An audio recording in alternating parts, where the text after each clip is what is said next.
그러므로 다윗이 그곳을 떠나 아둘람굴로 도망하매 그의 형제와 아버지의 온 집이 듣고 그리로 내려가서 그에게 이르렀고 환난당한 모든 자와 빚진 모든 자와 마음이 원통한 자가 다 그에게로 모였고 그는 그들의 우두머리가 되었는데 그와 함께한 자가 400명 가량이었더라. 아멘.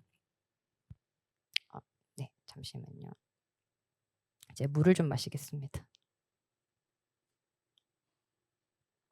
자주 서는 자리가 아니라 이 자리에 서면 약간 후달후달 거립니다. 제가 오늘 여러분과 나누고 싶은 이 말씀은요. 22년도에 연합 금기 설교 때 했던 본문인데요. 정한 목사님께서 감사하게 청년일부 여러분에게 마지막 설교를 할 수 있는 기회를 주셔서 제가 어떤 말을 여러분들과 나누면 좋을까 고민하다가 이 설교를 다시 한번 하고 싶다는 생각이 들었습니다. 왜냐하면 이 본문은 제가 살고 싶은 삶이고 또 제가 여러분과 함께 만들고 싶었던 모습이고 또 앞으로도 저는 이 삶으로 저와 또 사람들을 초대하고 싶기 때문입니다. 그래서 동일한 본문을 선택해서 다시 한번 전합니다. 물론 그 설교를 기억하시는 분들이 네 없겠지만 정직하게 그때 그 설교만 그대로 가져오지 않고 제가 마음을 담아서 다시 한번 준비했습니다. 우리가 성경 인물 중에 가장 닮고 싶은 사람, 가장 사랑하고 싶은 인물을 하나 꼽으라면 여러분 누구를 꼽겠습니까? 아마 다윗 이야기를 정말 많이 하게 될 텐데요. 여러분 정말 다윗을 닮고 싶으십니까? 그가 하나님과 누린 친밀함과 영원히 유지되는 영원한 왕위를 떠올리면 다윗처럼 살고 싶다라는 생각이 들지도 모르겠습니다.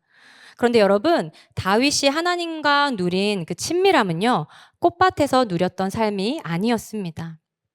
그는 우리가 잘 알고 있듯이 양치던 무명의 한 소년이었는데 믿음을 가지고 물맷돌을 던졌더니 거인 같은 골리앗을 쓰러뜨렸습니다. 이 일로 인하여서 사울 왕의 눈에 띄어서 사울의 군대 장관이 되었습니다. 그리고 이후에 나가는 전쟁마다 승승장구하자 이스라엘의 사람들은 이렇게 이야기합니다. 사울이 죽인 자는 천천히요, 다윗이 죽인 자는 만만이라.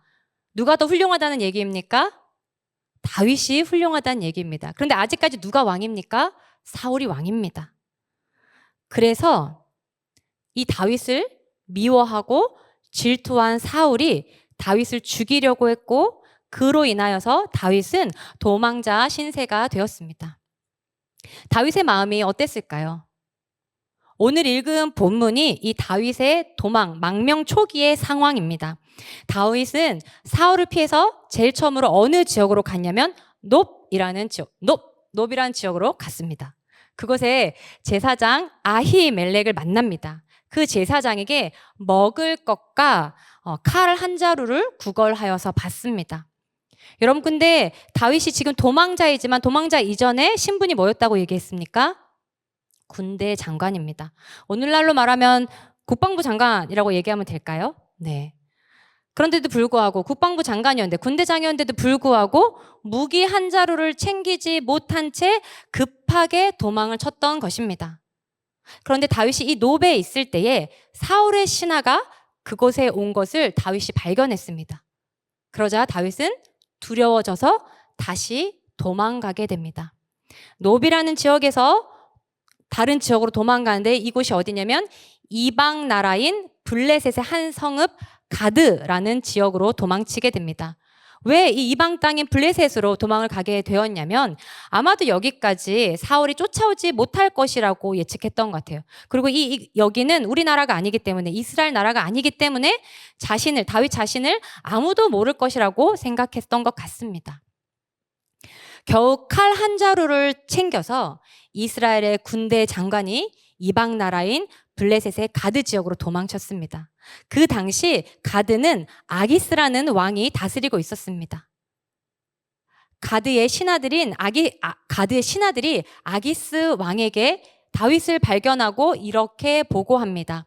사무엘상 21장 11절 말씀인데요. 이 말씀 우리 한 목소리로 읽어봅시다. 시작.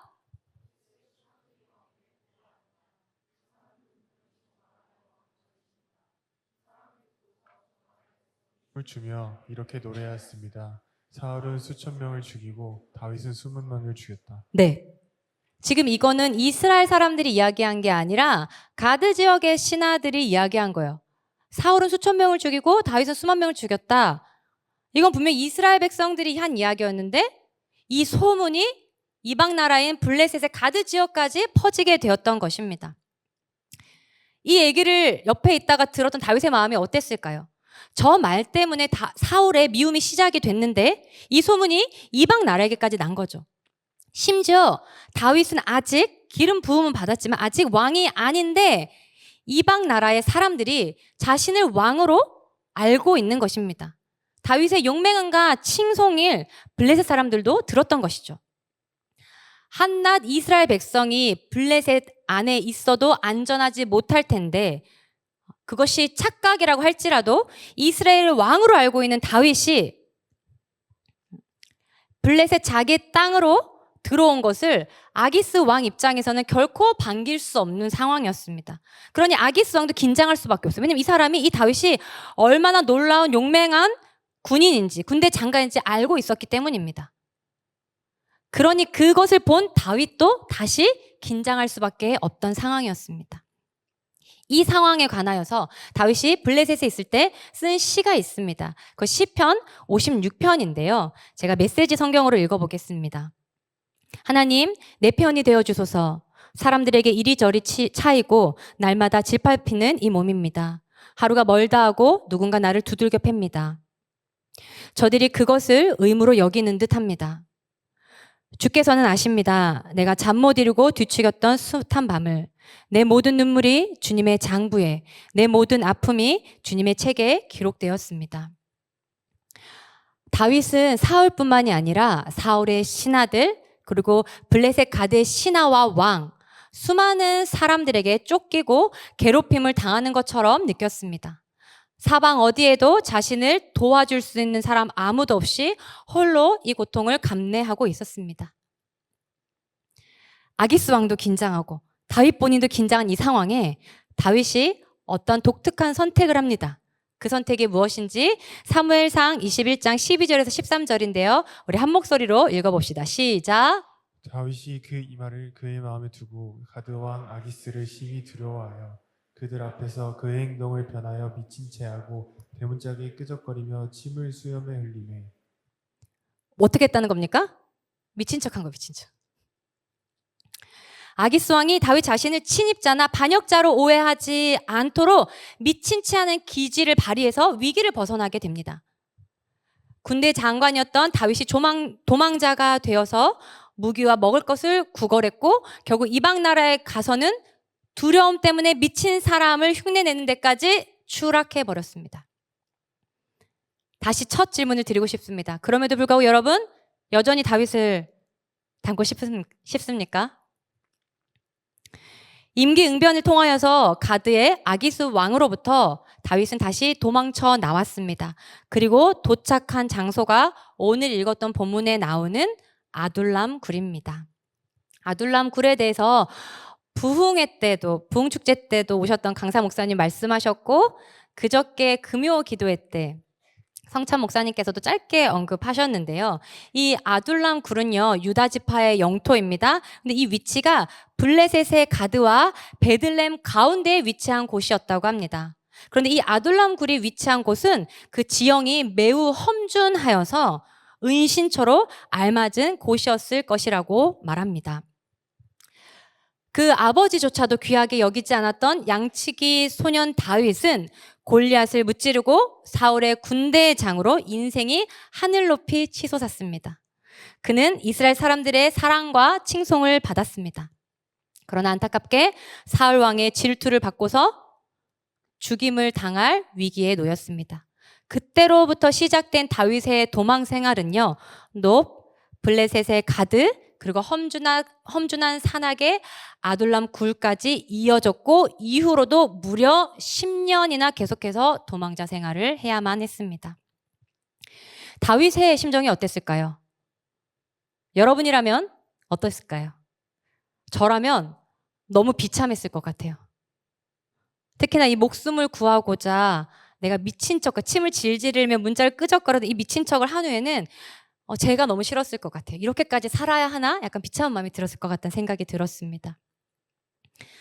허겁지겁 도망쳐 아둘람굴에 도착했을 때 다윗의 신세는 너무나 초라하고 비참했습니다. 다윗은 외롭고 고통스럽고 비참한 상태로 이 아둘람굴로 피신했습니다. 그런데 오늘 읽은 본문을 기억해 보면 인적이 드나들기 어려운 험준한 지형에 있는 이 아둘람굴로 많은 사람들이 찾아왔습니다. 누가 찾아왔을까요? 오늘의 본문인데요. 이 본문을 다시 한번 읽어보도록 하겠습니다. 사무엘상 22장 1절과 2절입니다. 다시 한번 읽어봅시다. 시작. 그러므로 다윗이 그곳을 떠나 아둘람굴로 도망하매 그의 형제와 아버지의 온 집이 듣고 그리로 내려가서 그에게 이르렀고 환난 당한 자와 빚진 모든 자와 마음이 원통한 자가 다 그에게로 모였고 그는 그들의 우두머리가 되었는데 그와 함께한 자가 400명 가량이었더라. 네, 누가 찾아왔습니까? 다윗의 가족들이 찾아왔습니다. 가족들은 다윗이 궁금해서 왔기도 했겠지만 사실은 그것보다도요. 예전에 우리나라도 조선시대 때 보면 벼슬지게 있던 한 사람이 잘못됐을 때 그 가족도 몰살을 당했던 것처럼 사울에 의해서 다윗의 가족도 위험한 상황이었을 것입니다. 그래서 다윗의 가족도 이 사울을 피해서 다윗을 찾아온 것입니다. 다윗의 가족뿐만이 아니라 또 누가 찾아왔습니까? 한 번 더 말씀을 띄워주시겠습니까? 2절 말씀입니다. 2절 말씀이요. 환난당한 자, 빚진 모든 자, 마음이 원통한 자가 다 다윗에게로 모여들었다라고 얘기했습니다. 네, 여러분 생각해 보세요. 그럼 이 아둘람굴에 모인 사람 중에 우리가 생각할 때 멀쩡한 사람이 지금 있을까요? 어떤 사람들이냐면요. 이스라엘에서 경제적으로 가난하고 사회적으로 약자일 뿐만이 아니라 그 땅의 중심에 들어가지 못하고 주변부로 밀려난 사람들이 아둘람굴로 온 것입니다. 세상이 볼 때 이 사람들은 어떤 사람들입니까? 실패자들이죠. 그리고 그들을 찾아온 다윗의 상태는 어땠을까요? 험준한 산악에 있는 아둘람굴이 깨끗할리 만무합니다. 춥고 배고프고 더럽고 또 언제 사울이 쫓아올지 모른다는 극도의 긴장감 속에 있었을 것입니다. 그럼 비참한 다윗에게 인생의 주인공이 되지 못하는 가난하고 초라한 사람들만 무려 400여 명이 찾아왔습니다. 전 이 말씀 묵상하면서 그렇다면 오늘날에 현대의 아둘람굴이 필요한 사람들이 누구일까를 생각해 보았습니다. 저도 이 굴이 필요하고요. 이 시대를 살아가는 청년들 모두가 이 아둘람굴이 필요한 사람들 같이 느껴졌습니다. 세상의 요구 압박에 지친 사람들, 다들 앞서가고 별탈 없이 가는데 나만 뒤처진 것 같고 내 스펙만 모자른 것 같아서 조급함에 마음을 졸이는 청년들, 열심히 했는데 또다시 실패할 것 같은 두려움에 사로잡힌 청년들, 열심히 이력서를 쓰지만 회신을 받지 못하는 청년들, 학자금 대출과 생활비로 이미 빚을 지고 사회생활을 시작해야 하는 막막한 청년들, 입사 후 부당하고 과중한 업무와 비상식적인 상사의 태도로 인한 번아웃 온 청년들, 학업의 압박 속에서 내 길을 잃어버린 청년들, 부모님의 갈등으로 늘 불안한 청년들, 사랑으로 아름다웠던 관계가 이별로 부서져 버린 청년들, 교회나 공동체의 오해와 소문으로 인해서 고통받는 청년들, 예배는 나오고 있지만 영적으로 건조하고 텅 비어버린 청년들, 그래서 삶의 방향과 목적을 상실한 청년들, 한 해를 열심히 섬겼는데 눈에 보이는 열매가 없어서 실패한 것 같은 자괴감에 괴로워하는 청년들, 또 사회적으로 인정받지 못하는 상황과 환경 가운데 놓여 있는 사람들, 환영이 아니라 비난과 혐오를 받는 사람들, 오늘날의 이런 사람들이 다윗을 찾아 아둘람 굴러온 환난당하는 모든 자, 빚진 모든 자, 마음이 원통한 자들이 아닐까요? 다윗을 찾아 아둘람 굴로 모여든 사람들은 누가 누군가를 도와줄 형편이 되지 못합니다. 그들이 찾아왔던 다윗 자신도 이들을 통해서 잃어버린 영광을 회복할 리 만무합니다. 그러니 비참한 자들이 모여있는 이 아둘람 굴에서 빛이 나오는 것이 가당키나 할까요? 그런데 여러분, 여기에 놀라운 역설이 있습니다. 비참함과 비참함이 만나면 더 깊은 수렁으로 빠질 것 같잖아요. 그래서 우리는 내가 반짝반짝 빛나기를 원하거나 아니면 나를 빛나게 해줄 무언가를 찾아다닙니다. 그런데 여러분, 비참함과 비참함이 서로를 하나님 안에서 껴안았더니 빛을 내었습니다. 비참함과 비참함끼리만 만나면 망할 것이지만 그 비참함을 하나님 안에서 서로 껴안았더니 그곳에서 빛을 발하기 시작했습니다. 무슨 말이냐면요. 삶과 마음의 낙오자였던 400여 명의 가난하고 소외된 주변부의 사람들이 이후에 어떤 모습을 갖게 되었냐면요. 아둘람굴에 모였던 사람들이 10여 년 동안 다윗과 함께 도망 생활을 하면서 이들이 훈련되었습니다. 그래서 다윗의 군대가 되었고 이것이 확장되어서 다윗의 용사들의 뿌리가 되었고 다윗 왕국의 핵심 세력이 되었습니다. 그래서 이들은요, 다윗 왕조를 든든히 지켜가는 사람들이 되었습니다. 비참한 낙오자 400명과 비참한 도망자 다윗이 하나님 안에서 든든한 이스라엘의 군대로 거듭나게 된 것입니다. 여러분, 이것은 결코 세상의 계산법으로는 불가능한 결과입니다. 모지리들과 모지리들이 만났어요. 가난한 사람과 가난한 사람이 만났어요. 비참한 사람과 비참한 사람들이 만났어요.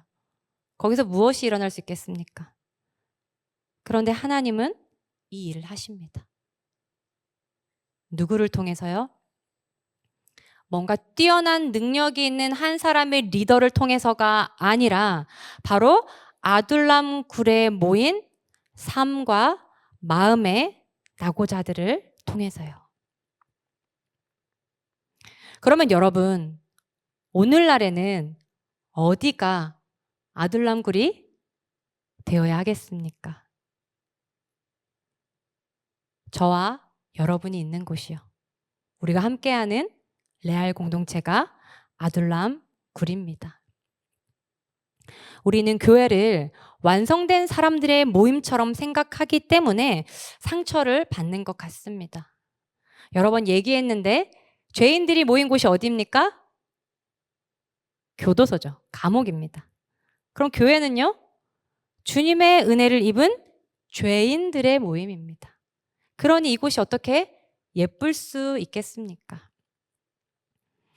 험준한 지형에 있던 아둘람 굴에 깨끗하고 뭔가 말짱한 사람, 예쁘게 잘 준비되고 정돈된 사람이 온 것이 아니라 더럽고 가난하고 비참하고 그래서 중심부에서 밀려난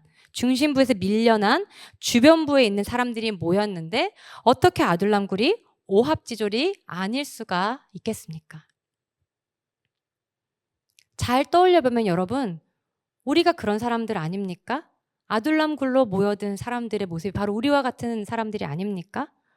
그리고 교회에는 나와 같이 비참한 존재들이 옵니다. 아니, 그런 사람들이야말로 세상에서 아무런 빛을 받지 못하는 주변부에 있는 사람들이야말로 교회에 와야 하는 줄 좀 믿습니다. 왜냐하면 자신이 비참하다는 것을 인정하는 사람이야말로 예수님과 구원이 필요하기 때문입니다. 아둘람 굴이 어떤 공동체였는지를 크게 두 가지를 살펴보면서 우리 레알의 공동체를 그려보기를 원합니다. 아둘람 굴이 어떤 모습이었냐면 첫 번째는요, 하나님을 피난처로 삼은 공동체였습니다. 우리 따라 해볼까요? 시작. 하나님을 피난처로 삼은 공동체.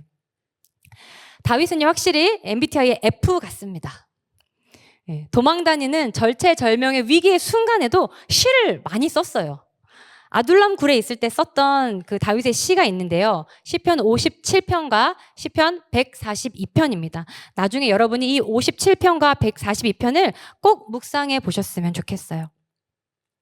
어떤 내용이냐면요. 다윗은 비참한 모습으로 아둘람 굴에 머물 때에 하나님께 도움을 간청하며 이 환난을 이겨내고 견뎌낼 능력을 주신 분이 여호와이심을 고백한 시입니다. 그렇게 다윗은 자기 자신의 비참함을 숨김없이 하나님에게 토로했고 도우심을 구하며 동시에 그 하나님, 자신의 하나님이 어떠한 분인지를 고백했는데요. 어떠한 분으로 고백했는지를 우리가 말씀을 통해서 보고 싶습니다. 시편 57편 1절과 시편 142편 5절인데요. 우리 한 목소리로 읽어보도록 하겠습니다. 시작. 하나님이여 내게 은혜를 베푸소서. 내게 은혜를 베푸소서. 내 영혼이 주께로 피하되 주의 날개의 그늘 아래에서 이 재앙들이 지나기까지 피하리이다.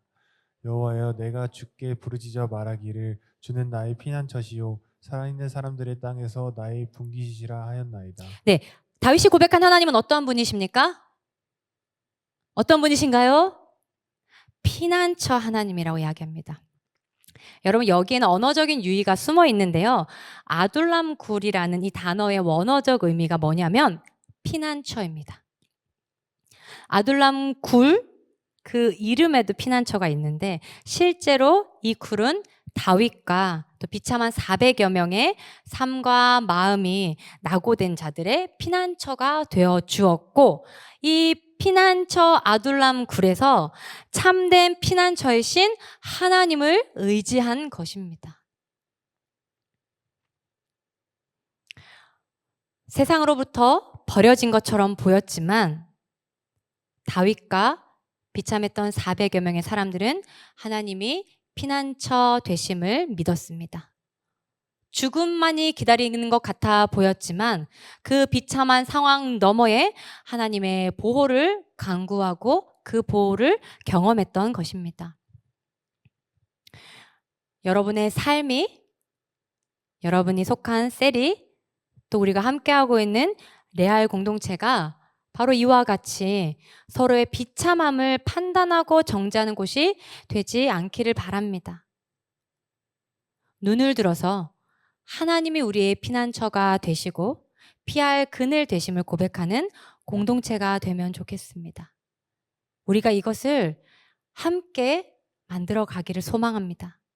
그래야 비참한 우리 서로가 마주쳐서 하나님 안에서 빛을 내는 역사를 이루어 갈 수 있습니다. 첫 번째는 하나님을 피난처로 삼은 공동체였습니다.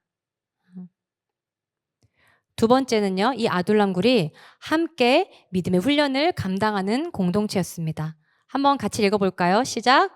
함께 믿음의 훈련을 감당하는 공동체. 아둘람 굴에 모인 다윗과 400여 명의 사람들은 삶과 마음의 낙오자들이었습니다. 그들은 다윗과 함께 10여 년 동안 도망자 생활을 했습니다. 그러나 그 과정을 통하여서 훈련되어서 군대로 만들어졌습니다. 여러분, 교회가 죄인들의 집합소라서 오합지졸이 맞지만 우리는 그 상태를 인정하되 거기에만 머물고 안주해서는 안 됩니다. 그게 우리 자신의 핑계가 될 수는 없습니다.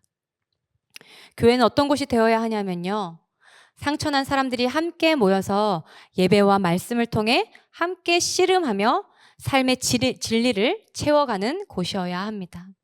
그럴 때 비로소 하나님 나라의 영적 전쟁을 치를 수 있는 군사로 거듭나게 되는 것입니다. 이들이 어떻게 훈련했는지는 자세히 기록되어지지 않았지만 10여 년의 시간 동안 그저 지낸 것이 아니라 함께 하면서 서로를 격려하면서 하나님 안에서 믿음의 훈련을 감당했습니다. 그렇게 함께 성숙과 성장을 이루어갈 때 이들이 다윗 왕국의 핵심 리더가 된 것처럼 우리 또한 믿음의 훈련을 함께 감당할 때에 하나님 나라의 리더로 세워질 줄로 믿습니다. 자기 증명과 타인의 판단에 휘둘리는 자리에서 내려와서 이제는 우리가 함께 믿음의 훈련을 하는 대로 나아가야 합니다. 그리고 이 훈련의 주체성을 타인에게 맡기지 말고 우리 자신이 먼저 훈련하는데 헌신하는 것이 필요합니다. 저와 미나 회장님이 새가족 2주차에 이제 새가족 2주차 분들이 있을 때 새가족 모임에 들어가거든요. 들어가서 짧게 복음을 전하고 저희 공동체를 소개합니다. 그때 제가 꼭 하는 말이 있습니다. 이렇게 말합니다. 우리 교회만 좋은 교회가 아닙니다. 옆에 좋은 교회도 많습니다. 그러니 그 교회에 가라는 말은 아니고요. 다만 우리 공동체를 보면 그래도 건강하기 위해서 몸부림치는 사람들이 참 많습니다. 사람이 모인 곳이라 우리도 흠이 많지만 그 흠이 많은 중에도 씨름하기를 포기하지 않는 지체들이 참 많습니다. 그런 측면에서 완벽하진 않지만 건강하다고 생각합니다. 라고 말하면서 저희 공동체를 추천합니다. 여러분, 공동체를 떠올려 보세요. 공동체를 살펴보세요. 나를 힘겹게 하는 사람들도 분명히 있습니다. 그런데 여러분, 그들이 전부가 아닙니다. 내 이야기에 귀를 기울여주고 같이 눈물을 흘려주고 같이 씨름하자고 격려하는 지체들이 나를 둘러싸고 있습니다. 내 손에 박힌 가시가 나는 너무 크게 느껴지지만 다시 둘러보면 그 가시가 더 깊이 박히지 않도록 나를 보호해주는 동역자들의 손길이 여러분과 저와 함께 하고 있습니다. 그러니 우리가 힘을 낼 수 있다고 믿습니다. 우리 같이 힘을 내어서 한 발 한 발 이 믿음의 훈련을 하면 좋겠습니다. 하나님께서 연약한 우리 서로를 어떻게 사용하시는지 지켜보는 특권을 우리가 누렸으면 좋겠습니다. 비참한 우리 서로가 서로를 보듬으며 훈련할 때, 함께 믿음으로 훈련할 때 하나님의 군사로 반드시 자라갈 줄로 믿습니다. 삶과 마음에 낙오자 된 저와 여러분에게 필요한 것은 여전히 피난처입니다. 우리에게 아둘람 굴이 필요합니다. 그리고 우리의 아둘람 굴로 우리와 같은 낙오자들이 마음껏 올 수 있어야 합니다. 여러분, 상처받은 사람은요, 우아할 수 없어요.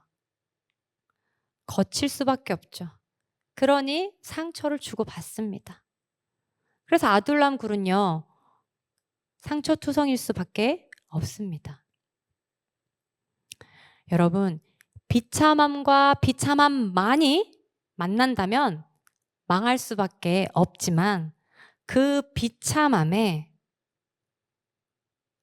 피난처이신 하나님이 함께 하십니다. 그 비참함에, 우리의 비참함 가운데에 우리의 피난처 되시는 하나님을 초대할 때에 그 비참함이 빛으로 바뀌는 역설을 경험할 수 있습니다. 그러니 여러분,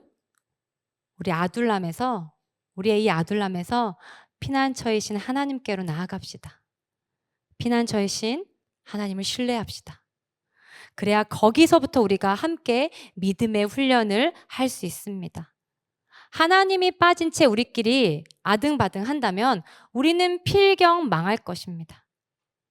그러나 피난처이신 하나님께서 저와 여러분과 함께 하십니다. 왜냐하면 저는 확신합니다. 하나님은 망한 것들을 사랑하세요. 실패한 것들을 사랑하시는 분이십니다. 하나님은 약한 자를, 주변부로 밀려난 사람들을, 그래서 스스로를 실패했다고 여기는 자들, 이와 같이 부서진 자들을 사랑하십니다. 왜냐하면 하나님은 삶과 마음에 낙오자들을 통해서 그분의 나라를 만들어 가시는 분이시기 때문입니다.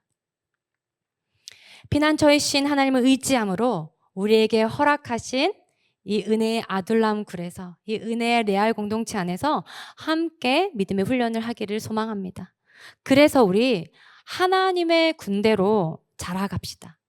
이 세상의 가치와 시선에 저항하여서 우리에게 허락하신 삶의 자리를 하나님의 나라로 든든히 세워가는 저와 여러분이 되면 좋겠습니다. 마지막으로 이 말씀을 읽고 마무리하고 싶습니다. 고린도전서 1장 27절에서 29절, 제가 참 사랑하는 말씀인데요. 이 말씀을 우리 힘을 내어서 한 번 더 읽어보도록 하겠습니다. 시작. 그러나 하나님께서 세상의 미련한 것들을 택하사 지혜 있는 자들을 부끄럽게 하려 하시고 세상의 약한 것들을 택하사 강한 것들을 부끄럽게 하려 하시며 하나님께서 세상의 천한 것들과 멸시받는 것들과 없는 것들을 택하사 있는 것들을 폐하려 하시나니 이는 아무 육체도 하나님 앞에서 자랑하지 못하게 하려 하심이라. 아멘. 지난 4년 동안 제가 여러분과 함께 했던 시간은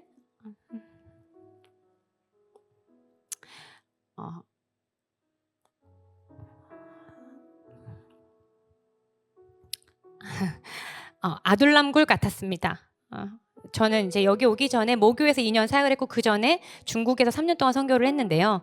중국 선교에서 실패한 듯한 마음을 가지고 한국으로 돌아왔고, 모교에서 사역을 했고, 그 다음에 정환 목사님께서 저를 불러서 제가 레알 공동체에 왔습니다. 중국과 코로나의 상황을 거치면서 제가 굉장히 좀 쭈그러들어 있었는데, 여기 와서 여러분과 함께 하고 사역하면서 저 자신으로 살아가고 저 자신으로 사역할 수 있었습니다.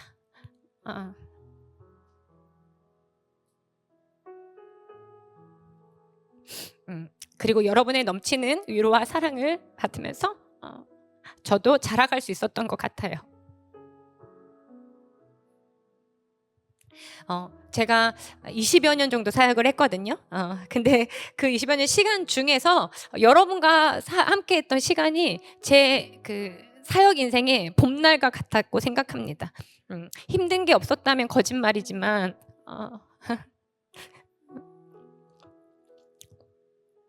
그 힘듦을 기억하지 못할 만큼 행복하고 찬란한 시간이 더 많았습니다.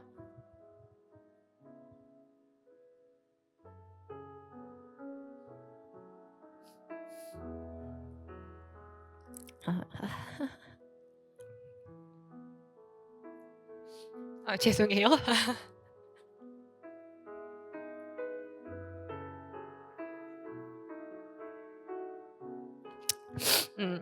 여러분에게 좋은 어른이 되고 싶었는데 저도 아직 과정 중이라서 많이 미숙했어요.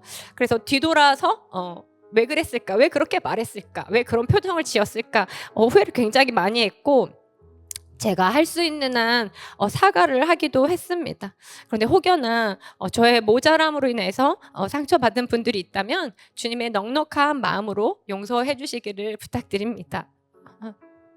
그리고 그런 저를 용납해주고 사랑해 주어서 진심으로 감사합니다. 덕분에 정말 많이 행복한 시간이었습니다.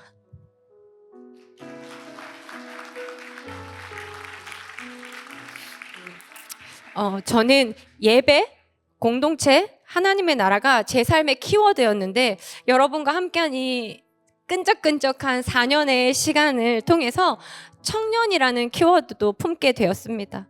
그래서 저는 앞으로도 이런 삶을 살겠노라고 꿈꾸게 되었습니다. 저의 꿈이 되어주셔서 진심으로 감사합니다.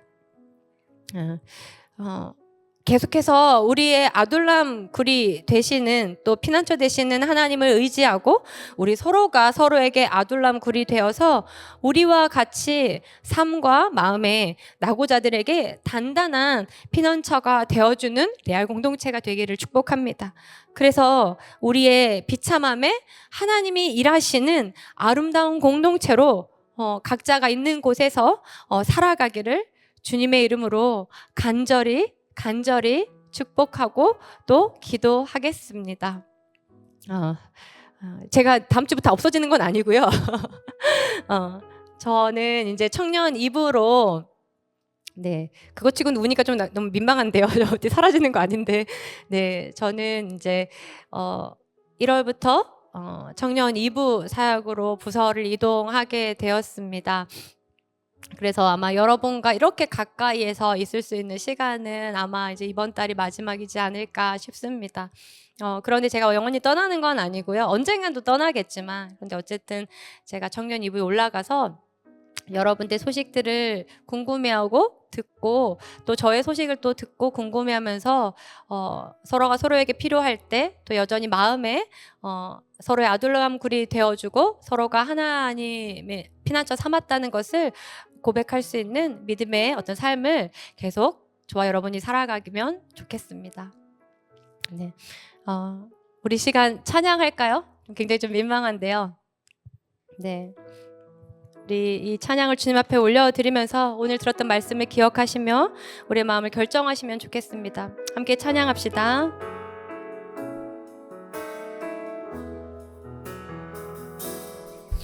나를 둘러싼 모든 문제에서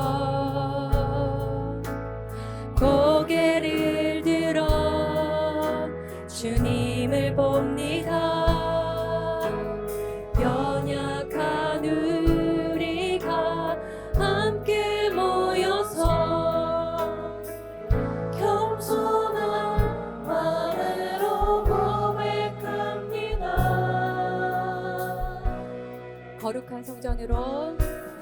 거룩한 성전으로 우리 부르신 교회의 머리 되시는 피난처 되시는 주님을 바라봅니다. 주님을 봅니다.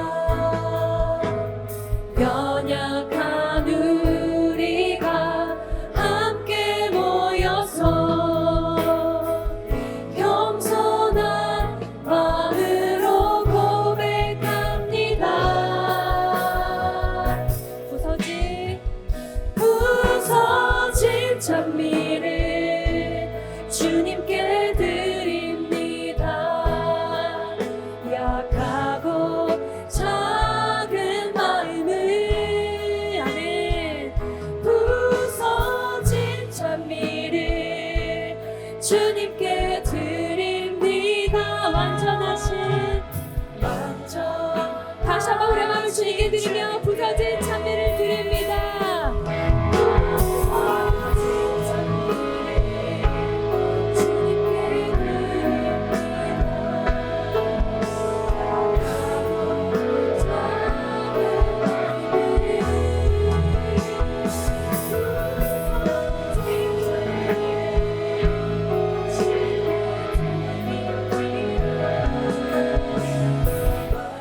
우리 한 번 더 믿음으로 고백하며 나아갑시다. 부서진 찬미를 드립니다. 부서진 찬미를 주님께 드립니다. 약하고 작은 마음을 부서진 찬미를 주님께 드립니다. 완전하신 주님께 하나님 안에서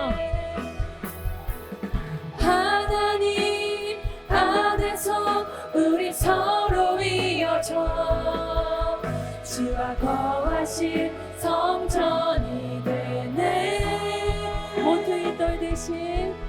모퉁이 돌 대신 예수와 하나 되게 하신 성령 안에 함께 지어져 갑시다. 하나님 안에서 우리 서로 이어져 주가 거하실 성전이 되네. 모퉁이 돌 대신 예수와 하나 되게 하신 성령 안에 함께 지어져 가네. 우리 함께 기도하며 주님 앞에 나아갑시다.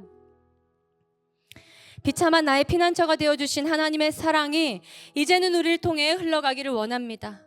하나님의 사랑이 내 안에만 갇혀 있고 고여 있지 않고 그 어디에서도 볼 수 없는 용납과 사랑이 흘러가는 삶을 살 수 있도록 주님 도와주세요. 그래서 비참한 우리의 존재 가운데에 하나님 일하셔서 약한 자를 들어 사용하시는 하나님의 강함을 경험하는 저와 우리 레알 공동체가 되게 해주세요. 그 일에 여러분 우리의 결단을 담읍시다. 우리가 속한 곳이 아들람굴이 될 수 있도록 삶과 마음의 낙오자들이 함께 거하는 피난처로 살아가는 것에 주님 우리가 헌신하겠습니다라고 우리의 마음을 결정하면서 피난처 되시는 주님의 음성을 구하며 함께 기도하시며 주님 앞에 나아갑시다. 기도합니다.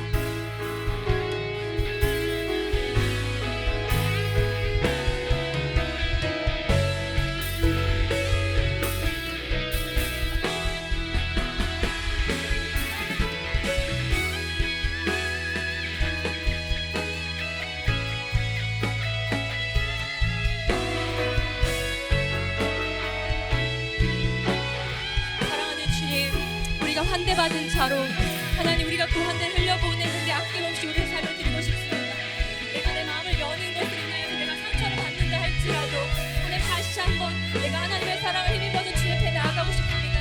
이 주님 나의 피난처 되시는 주님을 의지하겠습니다.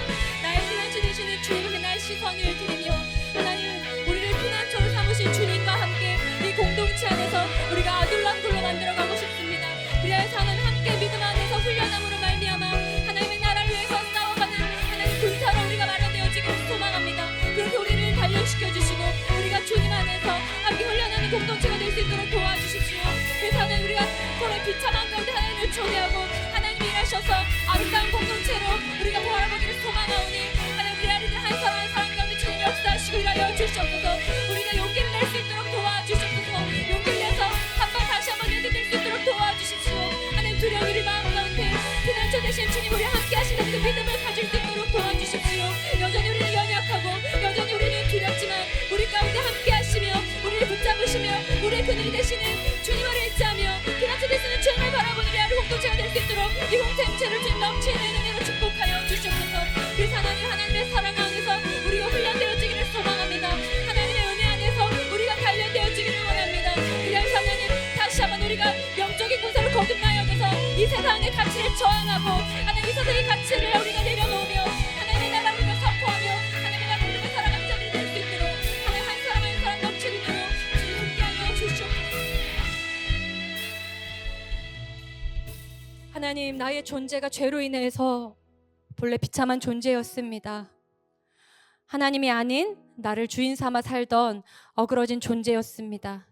그런 우리를 먼저 찾아와서 사랑할 것 하나 없는 우리를 사랑해 주셔서 감사합니다. 우리 아빠가 되어주시고 우리를 아들과 딸로 삼아주셔서 감사합니다. 그런데 구원받은 자임에도 불구하고 우리는 여전히 죄의 영향력 아래서 깨어진 세상에 살아갑니다. 그래서 너무나 자주 하나님의 은혜를 망각하고 다시 내가 주인이 되려 합니다. 그로 인해 상처를 주고받으며 세상의 시선과 판단에 무방비하게 노출되어 살아갑니다. 주님 그래서 여전히 우리는 주님이 필요합니다. 여전히 피난처 되시는 하나님의 그늘이 필요합니다. 주님 우리 아둘람굴이 되시는 주님께로 달려갑니다. 그리고 그 길로 나와 같은 삶과 마음의 낙오자들과 함께 달려가고 싶습니다. 우리의 비참함 가운데 함께 하셔서 하나님의 빛을 드러내는 삶을 살도록 도와주십시오.